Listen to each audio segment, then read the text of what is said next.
Hello, and our spring racing carnival news for today comes from Moonee Valley, where with, of course, the focus towards the end of the week with the Manikato Stakes and the Cox Plate happening on Saturday.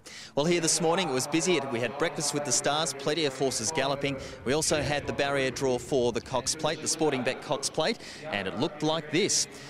Shootout drew barrier 4, St Cyro's out there in barrier 12, Green Moon.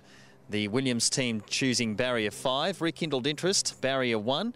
And over the page we go to Ethiopia, barrier 6. Ocean Park out in 9. He's well in the market. More Joyous had barrier 11. Piero defeated in the Caulfield Guineas, barrier 7. All Too Hard, the winner of the Guineas, barrier 3. And Prasia having its first run in Melbourne, the 3-year-old, barrier 10. Here's some of the reactions from the connections. I'd love to see Piero have the perfect run, let us have the perfect run, and let the two of them find out with 100 to go. I reckon that'd be, well, it'd be great for me, but it'd be great for racing. Racing would be the winner. I think the tactics now is to be in his favour. We can ride him how we like from that barrier draw. If I drew a little bit wider, the concern was that we probably wouldn't be able to put him as close as what we like, but from that barrier we'll sit down and have a look at the race, but really comfortable with barrier 5 for Green Moon on Saturday. I don't know, I think the three-year-olds are very special this year. Look, you've got a really, really creamy three-year-olds in this race, with All Too Hard, Poisier and Piero, and they're really above average. People are so lucky to see so many horses, and they've got the weight advantage.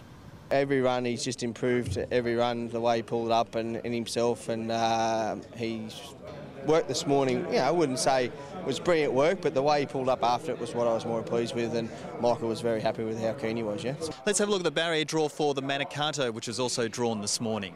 After his great run last start, Buffering has drawn barrier 1 for Rob Heathcote. Temple of Boom there in barrier 7. The outside goes to We're Gonna Rock for Mark Kavanagh.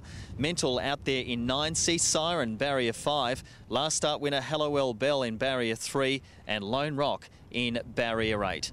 Here's Rob Heathcote, who was very pleased with Buffering.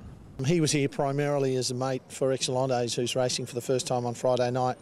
Buffering's been here a few times and won a couple of times, so he's an old hand around the Valley track and really like their work. They didn't do a lot, I've got them where I need them to be, and very happy. In other news, the Godolphin horses have arrived for the Melbourne Cup. They came on a plane into Tullamarine Airport last night. And just under the cover of darkness, Cavalryman and Lost in the Moment arrived at Werribee. Cavalryman has raced in the UK, US, Dubai, France and Germany over the last 2 years. Lost in the Moment, 6th in the 2011 Melbourne Cup.